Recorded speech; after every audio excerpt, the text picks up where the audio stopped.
Good morning. This is Dallas Townsend with the CBS World News Roundup. The Labor Department reports that consumer prices went up another 1% in June, the fifth straight month in which they've increased 1% or more.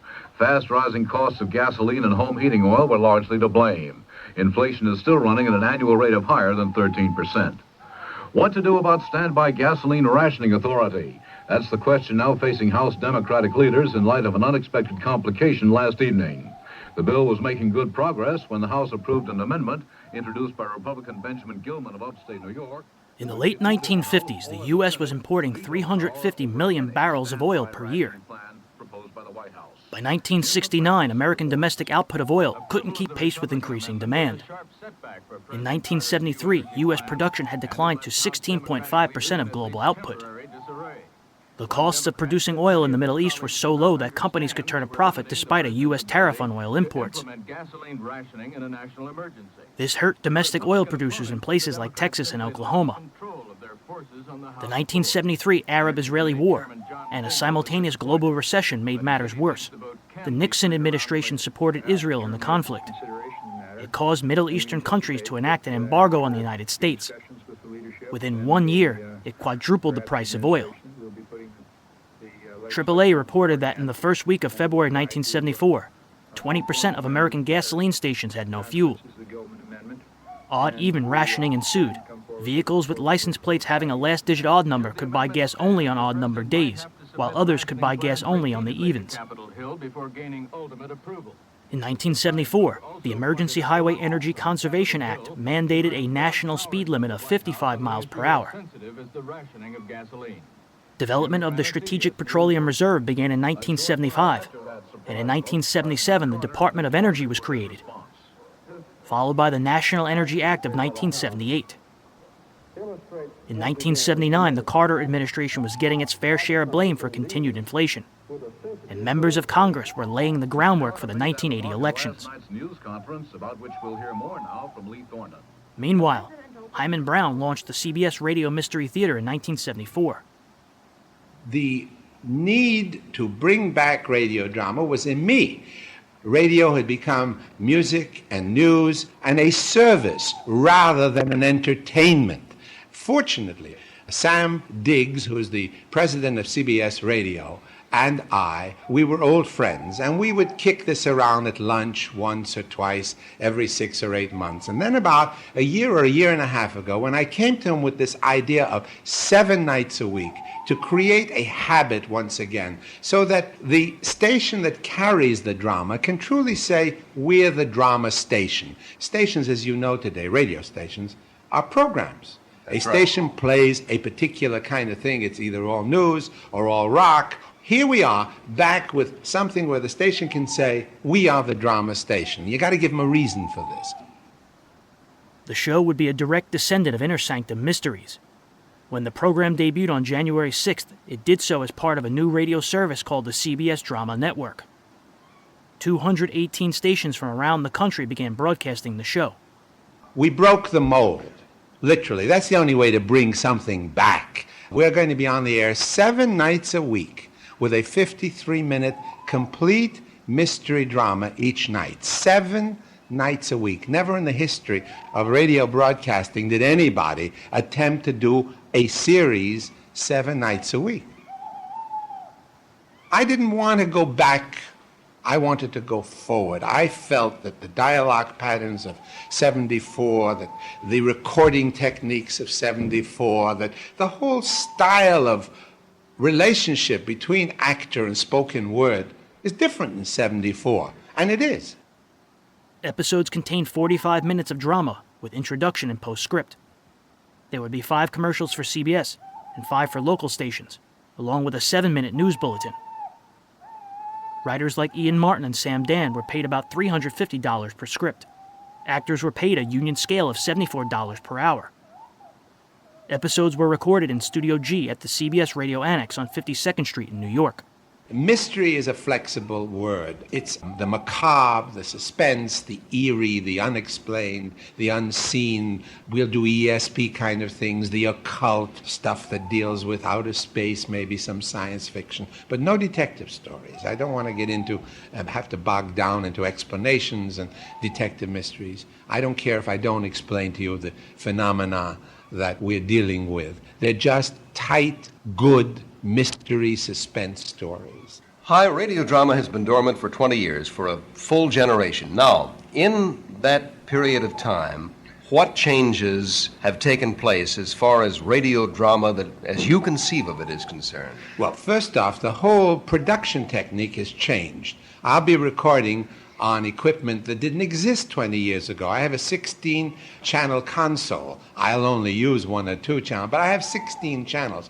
The whole world of sound has changed. We can now put sound into cartridges. You don't have to spot a record. The cartridge hits the sound right on the button, the gunshot. We can make continuous loops now of street noises, of crowds, of backgrounds of all kinds, so that sound is better. All my music will be on cartridges. So I have no needle scratches. I have no surface noises to contend with. And then, of course, the whole world of tape recording changes. My actor, if he flubs a line, we stop, go back 4 speeches, and I edit it out afterwards. I don't like the quality of the, let's say, the railroad background. I add some more sounds to it when I re-record afterward. Although Mystery Theater won a Peabody in 1975, by its 3rd year, CBS gave Brown the airtime, but little money or anything else. Affiliates were free to tape delay or drop the show from its schedule at will, without making any announcements to the listening public. In 1982, the show was on its last leg. On June 14th, Larry Haynes starred in The Woman Who Wanted to Live. Radio Mystery Theater presents...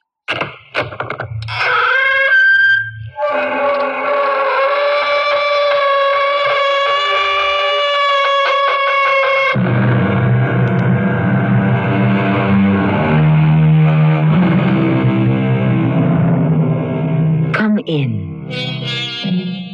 Welcome. I'm Tammy Grimes. How much power do any of us really have over our own destiny? Not much, I'm afraid. Seems to me that our only real power is over our response to the accidents of our fate. The problem is not to try to control what is outside ourselves so much as what is inside of us, which poses the sticky problem of ethics. Who among us knows himself enough to predict his own actions under unexpected and unfamiliar pressure? A forced choice of life or death, for example, of killing or being killed. But why? Why me? There's no reason to kill me. Him, maybe. But not me. Sure there's a reason. I can't leave you here alive to blow the whistle on me. But I won't. I won't say anything. Would you take that chance? If you were me? But please, I don't want to die. Neither do I.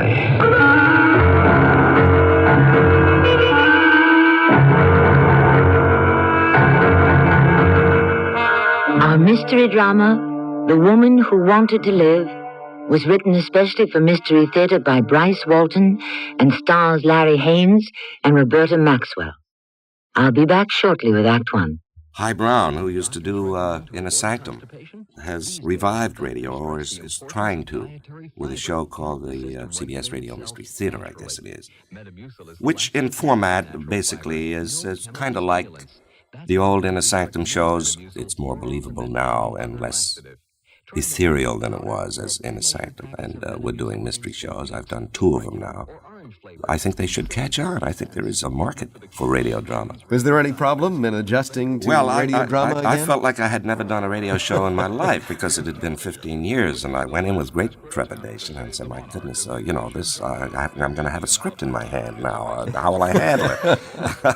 But it all came back, and it was fun. Boy, I really enjoyed it, and so do all of us who are from the old days, you know, Jackson Beck and Ralph Bell, and it was like old class reunion. It was marvelous. Have techniques changed? I'm talking technically as well as perhaps acting styles.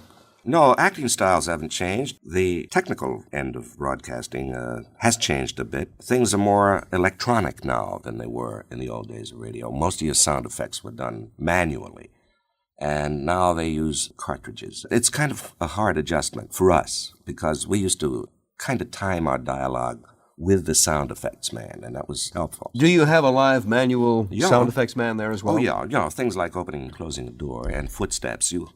Carpets still haven't arrived in radio, have they? That'd be awful. It always amazed me how little carpeting was used in the old days of radio, because everything was footsteps. Yeah, well, of course it has to be. You've got to be able to paint a sound that's the only picture. way you can convey movement from one place to another. Sure. Are you going to go back to your gangster rules again now, Larry, or are you going to try to avoid that? This format doesn't lend itself too much to gangsters as we know them. Heavies, let's say. No, they're not heavies. Most of the roles on, if you're playing a lead, are sympathetic rather than the villainous type.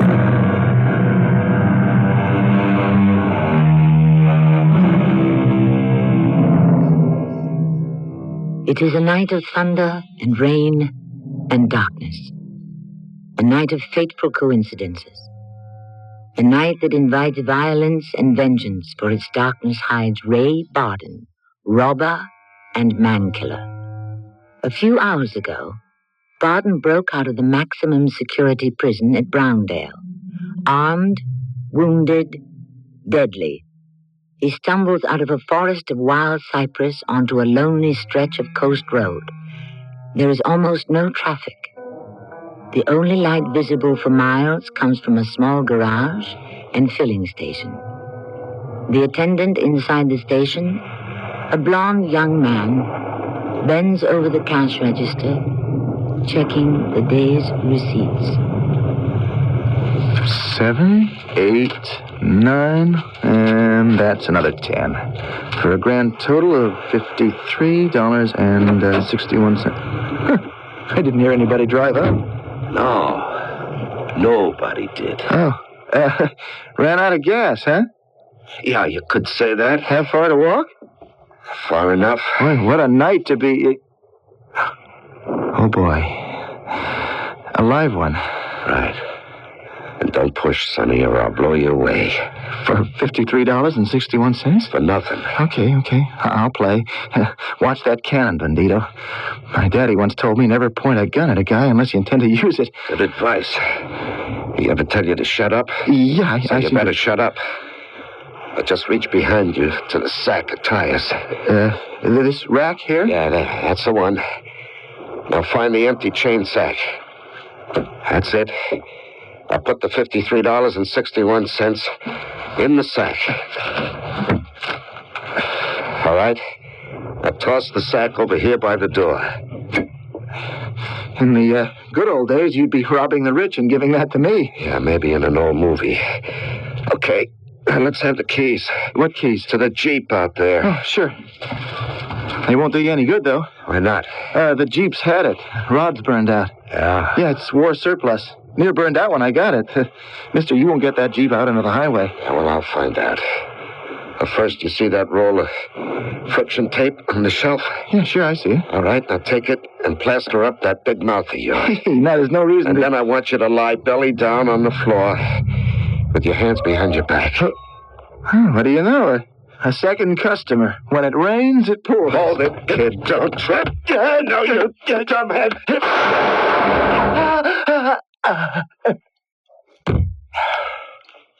Too bad, Sonny. But better dead than dumb. All right, inside, lady. I said get in here. But just stay out of that handbag. Just want a cigarette, Mr. Barden.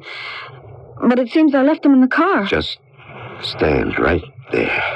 Or you'll blow me away, I know. You just gave me a demonstration. Is he dead? What's it to you? I only thought if he needed help. All he needs is a funeral. He is dead, isn't he? All at once. Gone. Just like that. Yeah, that's how they go. That's how you did it.